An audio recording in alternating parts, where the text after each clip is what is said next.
Hey everyone, back again. Today I'm going to talk about Marcuse's notion of repressive desublimation. But before jumping into that, if you want to follow me anywhere other than here, you can find me on Instagram at theory_and_philosophy or on Twitter at David Guignot. If you're new here, welcome. I'm David. I try to explain philosophical texts and ideas to make them accessible to you. So if you're new, like, share, subscribe, tell your friends. Who knows, they might get a kick out of it, or they might not, but you can try. If you found this on YouTube, you're going to be able to find it in podcast form, where there shouldn't be any ads on pretty much any podcast platform. If you found this in podcast form, you're going to be able to find the video on YouTube if you're into that at all. And yeah, if you want to help me out, like, share, subscribe, tell your friends. You can help me out monetarily via Patreon or PayPal, but obviously no pressure.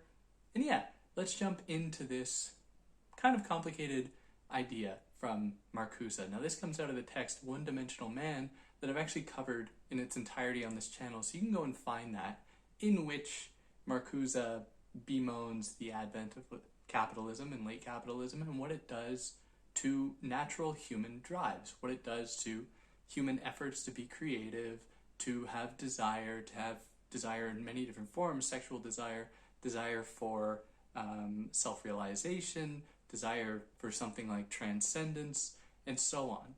Now he thinks that capitalism represses all of these desires.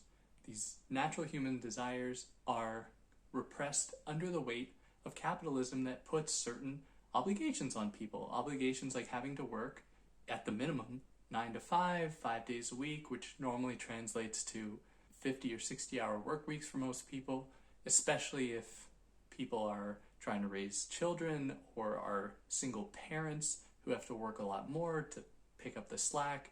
People are forced into very precarious, difficult working situations that make it hard for them to have any time for themselves, to be able to realize any of their own desire, any of their own potential. Now this presents an undeniable problem for capitalism, because if people are unhappy, people are going to be less likely to actually participate in their world, in their culture, in their economic system. And so capitalism, to assuage that, to mitigate that potential dissatisfaction, offers alternatives that can appeal to people and that can serve as zones for them to attain their own desire. And these come to stand in for those previously natural desires. So instead of expressing yourself creatively through music or through art, instead you might express yourself in your marketability. Instead you might express yourself in your work ethic.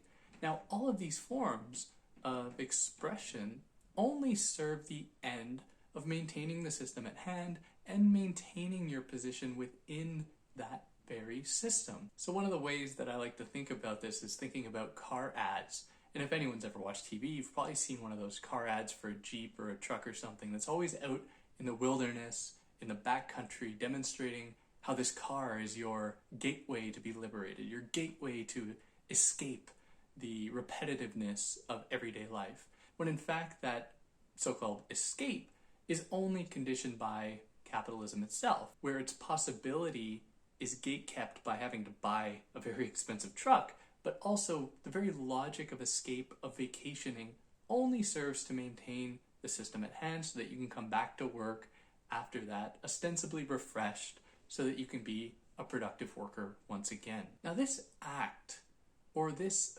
phenomenon of transforming real human desire into manufactured ones or even cultural ones under capitalism, is what is called, and he's borrowing from the psychoanalytic tradition here, sublimation.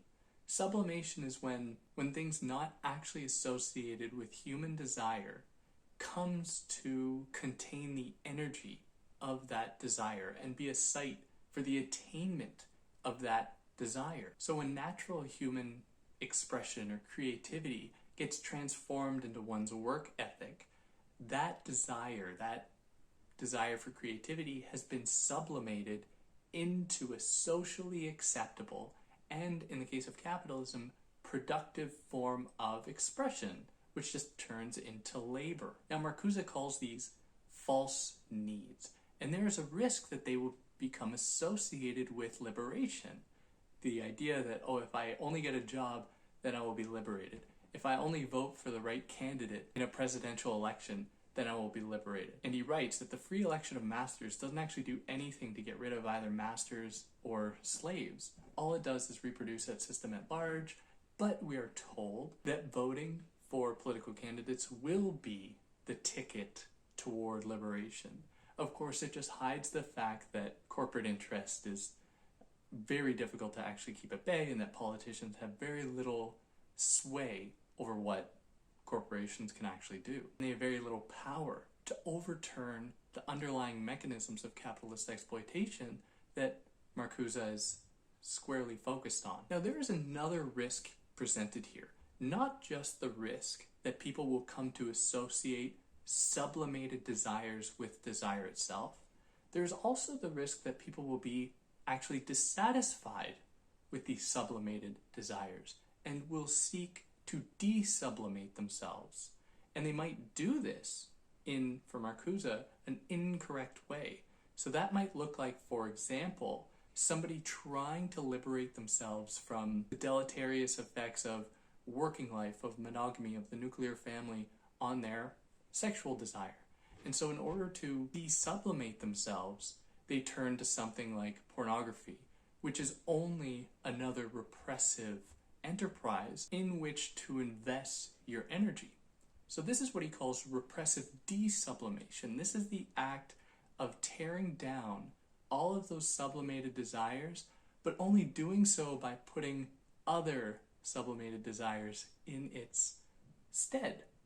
So another way to think about this would be like, if work life is considered to be mundane, you recognize it to be false desire or a false expression of one's creative capacities, but you replace that with instead obsession with a sports team, where a sports team comes to stand in for who you are, or a philosopher comes to stand in for who you are, for example, and you invest all of your energy into that. What that will end up doing is just keep you within a cycle of distancing yourself, from realizing your own potential, realizing your own desire, and just investing it somewhere else, and keeps that system going without actually proposing any radical alternative to it, without actually attaining any degree of liberation that is going to be meaningful in the long run. So repressive desublimation is just that act of trying to escape a repressive situation by replacing it with another repressive situation or with other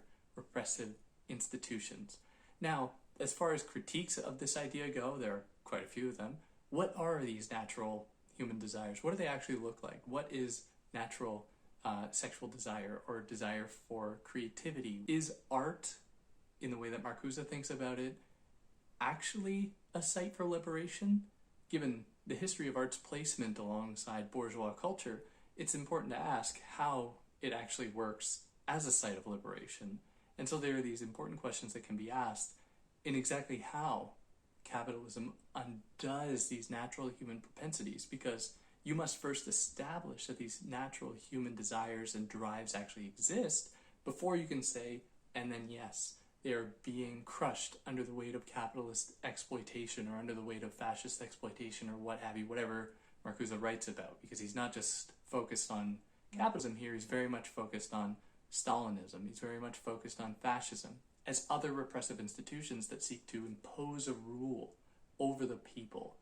The thing is, he focuses more squarely on capitalism because it does so more sneakily.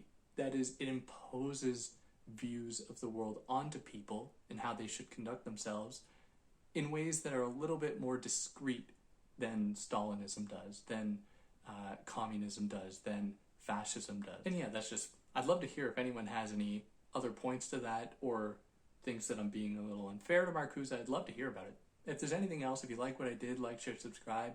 If you didn't like what I did, leave a comment, yell at me, that's fine. And yeah, catch you next time. Take care.